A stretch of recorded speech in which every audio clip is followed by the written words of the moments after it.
All right, guys, today we are going to jump back into lesson 9.5, and we're going to pick up right where we left off with this table. And in our last lesson, we had just completed the first row of the table, and so now we're going to finish completing the rest of the table. Now, before we jump in, today we're going to be looking at when we add in some negative signs. So in our last lesson, everything was positive. B was positive, C was positive, P was positive, Q was positive, everything was positive. And today we're going to start adding in some negatives and exploring what happens there. All right, well, if you look at the next row in this chart, you'll notice that here we have that B is negative, meaning the middle term is negative, and C, the last term, is also negative. Now, it is easy for us to look at C first to draw some conclusions because C is the number that P and Q have to multiply to. Remember here, just a quick review from yesterday, that P plus Q has to equal B and P times Q has to equal C. So if C is positive, then we know that P and Q have the same signs, right? Because when you have the same signs, when you multiply them, it's a positive number. If you look at the next row, C is negative. So we know here that P and Q would have to have different signs, because that's how you multiply to a negative number. In the next row, notice, guys, I'm sorry, there's a typo there. I copy and pasted it, and it says B is positive, C is positive in both of those rows, and that's wrong. So make the changes that I did there. The next row should be B is positive, C is negative. So again, if C is negative, I know that that is different signs again. And in the last row, it says C is positive, so that would have to be same sign. Okay, again, I'm determining that because P times Q is C. And I know that if you multiply things with the same signs, like a positive times a positive is a positive, a negative times a negative is also a positive.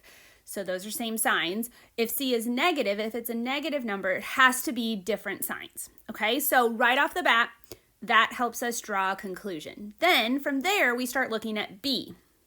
Well, to figure out B, we're adding P and Q. So if you look at this second row, if B is negative and C is negative, we know the P and Q have to have different signs, but the bigger one, the one further from zero has to be negative, because when you add them, it needs to be negative. So here, this would be X minus 3 and plus 2. And the reason that that works there is because I know that, I'm trying to do it over to the side here. So negative 3 plus 2 is negative 1, and negative 3 times 2 is negative 6. Now, when you move down to the next row, C is still negative, so they still have to have different signs, but now B is positive, and so the one that is further from zero, or in other words, who has the higher absolute value, needs to be positive so that when you add them, it stays positive. So in this one, I end up with 3 and negative 2, because 3 plus negative 2 is 1, positive 1, but 3 times negative 2, they're still different signs, so I still get negative 6. Okay, and then in the last row, C is positive. So in order for C to be positive, I know they have to have the same signs. But then if B is negative, then I know that both of the signs have to be negative in order for it to add to a negative number. And so you see there I have negative 3 and negative 2, because negative 3 plus negative 2 is that negative 5 term you see in the middle, and negative 3 times negative 2 is positive 6. All right, now I know that's a lot, and right now you might be feeling just a little bit confused, but I think once we start doing some examples, this will make more sense to you. Again, these are just steps to help you figure out what P and Q should be so you know which two binomials would factor from that trinomial. Okay, so let's go to example 2. I have n squared minus 6n plus 8. So we are always going to start by looking at the last term, which is C. And again, here C is positive. So what I can conclude is that P and Q have to have the same signs in order for it to multiply to a positive number. Well, now I'm going to move and I'm going to look at the middle term, which is B, and that is negative. And so in order for us to add to a negative and them be the same signs, I know that P and Q must both be negative. All right, now the question is, which two negative numbers is it? Okay, well, when I list the factors, it's nice that I've narrowed this down to knowing that they both have to be negative. So it could be -1 times -8 or -2 times -4. All right, well, -1 plus -8 is -9, and -2 plus -4 is -6. So I know that this is the one that works. So my solution would be n minus 2 times n minus 4. Again, it doesn't matter which binomial you put first. And I'll do a quick check step. You are not required to do this. I'm just going to prove to you that this does in fact work. So remember here, I'm going to go ahead and distribute using the FOIL acronym. So n times n is n squared. N times -4 is -4n. Then I'm distributing the -2. And so that would be -2n and then +8. So when I combine like terms, I get n squared minus 6n plus 8, which is exactly what I started with, so I know I found the right answer. So n minus 2 times n minus 4 would be the answer to this problem.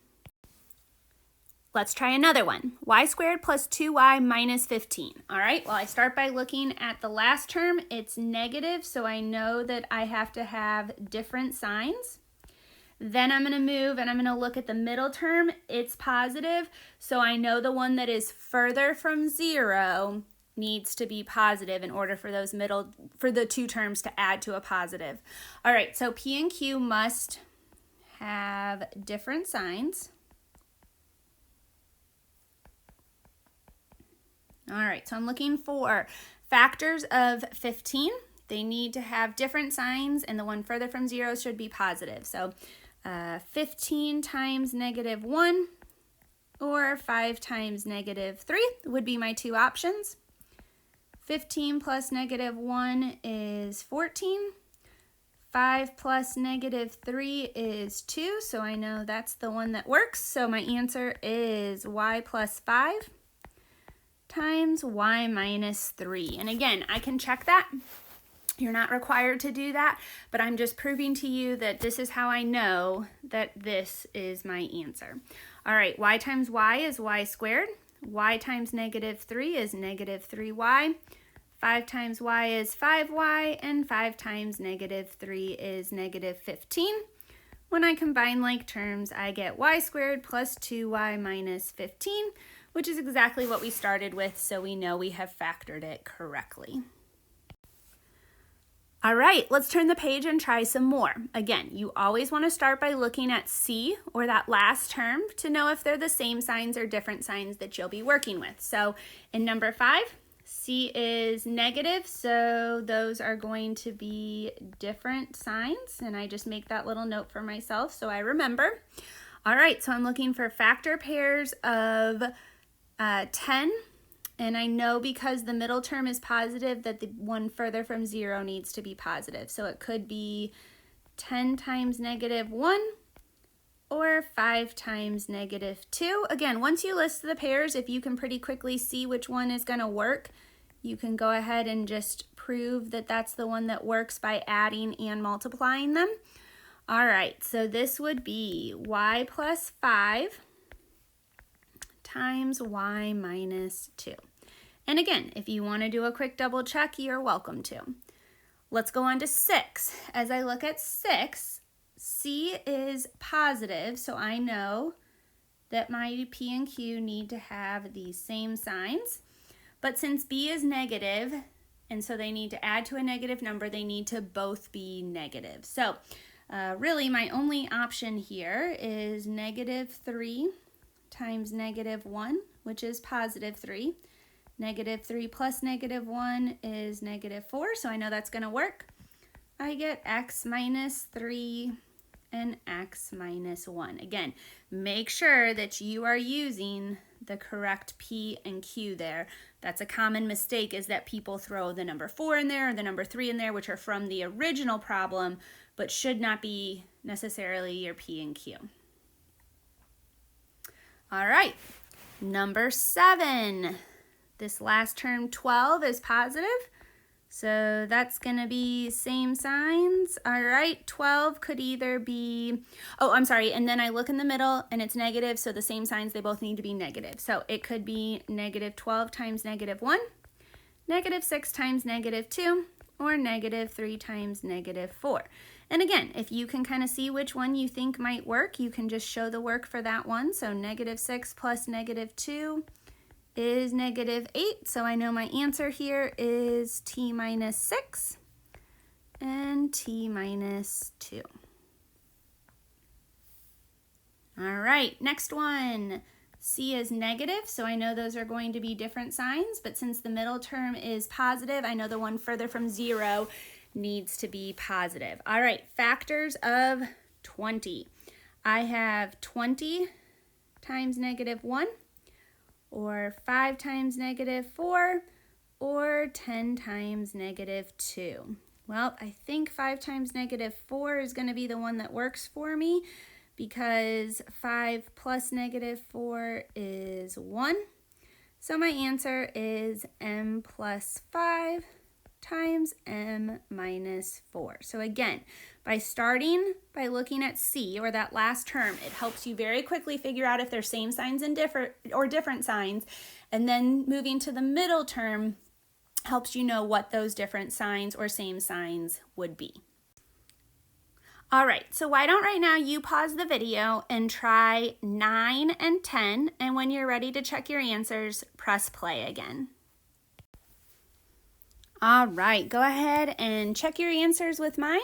On 9, I knew that they had to have different signs since the last term was negative, and on 10, I knew they had to have the same sign since the last term was positive. And again, that's always my starting place.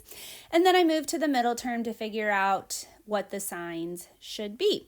Also make sure that you're using the right variable. On 9, the variable was W. On 10, it was A.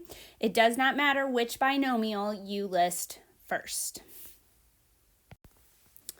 All right, the last thing we're going to look at today is I'm going to show you how you can use this skill to help you solve polynomial equations, equations that have an x squared and also an x in them. So if you look at example 4, what I want you to see is that we would have an issue here apart from knowing how to factor like we just practiced, because if you were trying to get x by itself, you have an x squared and an x term, so you can't combine those. And yet, you know, if you subtract 7x, then you have x's on both sides. You could take the square root, but you still have an x. So you end up with some issues here that you don't know how to solve this apart from being able to factor. So what we want to do is we actually want to first subtract 18 from both sides to get that over to the other side so that we just have 0 on the one side. So we have x squared plus 7x minus 18 equals 0. Okay, now what we're going to do is we are going to factor, just like we just practiced. Okay, so the last term is negative, so I know they have to have different signs. So I'm going to start listing factor pairs. I could have 18 and -1, 6 and -3, or 9 and -2. And I think 9 and -2 is going to work because 9 plus -2 is 7, which is that middle term. So this would be x plus 9 and x minus 2 when I factor it, and that's still equal to 0. Now, we can use what's called the zero product property, and we've already talked about this before. What it tells us is that anything times 0 is always 0. So, in other words, if x plus 9 equaled 0, then this whole thing would be 0. Because again, if this binomial was 0, then 0 times that second binomial would be 0. We also know that x minus 2 could equal 0, because likewise, if this binomial was 0, then 0 times x plus 9 would still be 0. That's the zero product property. Whatever we multiply by 0 is always going to be 0. So we actually end up with two small little equations here that we need to solve. There are going to be two solutions to this equation. Okay, so here to get x by itself, I would subtract 9. So one possible solution is that x equals -9. Or I could add 2 to both sides, and the second solution is that x equals 2. Now, let me show you how we can check that. We, as always, are going to go back to the original, and in the first time, I'm going to plug in -9. So I'd have -9 squared plus 7 times -9 equals 18. -9 squared is 81 plus -63, and that is, in fact, 18. So that solution worked. Let's try the second solution. So I've got 2 squared plus 7 times 2 equals 18. So that would be 4 plus 14, which is also 18. So that worked as well. Now, when you do your homework, I am not going to require that you do a check step, because it kind of makes it a long problem since you have two solutions and two check steps, but it would probably be a good idea to maybe just do it in your head real quick. Like, remember how we did that with systems where we just plugged it in real quick to make sure that it worked. That's always a good idea. All right, let's practice a couple more. We're gonna skip 15 because that's actually the exact same problem that we just did. And let's go on to 16. So as we start 16, I'm gonna begin by subtracting 24 from both sides. So I get x squared minus 2x minus 24 equals 0. Now I need to factor it. So I look at the last term, it's a negative, so I know they're gonna have different signs, and the one further from 0 will need to be negative so that they can add to a negative number. So factor pairs of 24, it could be -24 and 1, -12 and 2, -8 and 3, or -6 and 4, but it's got to add to -2x, so I think this last one is going to be the one that works. -6 plus 4 is -2. So I get x minus 6 and x plus 4 when I factor that. Then I know that due to the zero product property, if either of those binomials equaled 0, the whole thing would be 0. So I can say that x minus 6 could be 0, or x plus 4 could be 0, and then solve each equation. So x could be 6, +6, or if you subtract 4 from both sides, you get that x could be -4. Now again, I am not going to require you to check these. However, it's pretty quick and easy to plug it back in. So in other words, I'm going to say 6 squared is 36, minus 2 times 6 is 12, 36 minus 12 is 24, good. -4 squared is +16. And then -2 times -4 is 8, so 16 plus 8 is also 24. See how I did that pretty quickly in my head just to confirm that I was right. All right, why don't you pause the video right now and try number 17. When you're ready to check your answer, press play again. All right, the correct solutions here should be that y could be 13 or y could be -1. Again, each of these equations has two solutions. So I start by getting everything on one side and setting it equal to 0, then factoring it, and then setting each of those binomials equal to 0. And again, you're welcome to go through and check these, especially in your head or just real quickly, to confirm that you did have the right answers. But y equals 13 and y equals -1 would be the correct answers to 17. All right, that's all for today. A lot of what you'll be practicing is just factoring trinomials, and then there will be some equations as well. But remember, always start by looking at C to determine if they have the same signs or different signs, and then move on to looking at B to determine what those signs should be All right, that's all for today. Have a good day.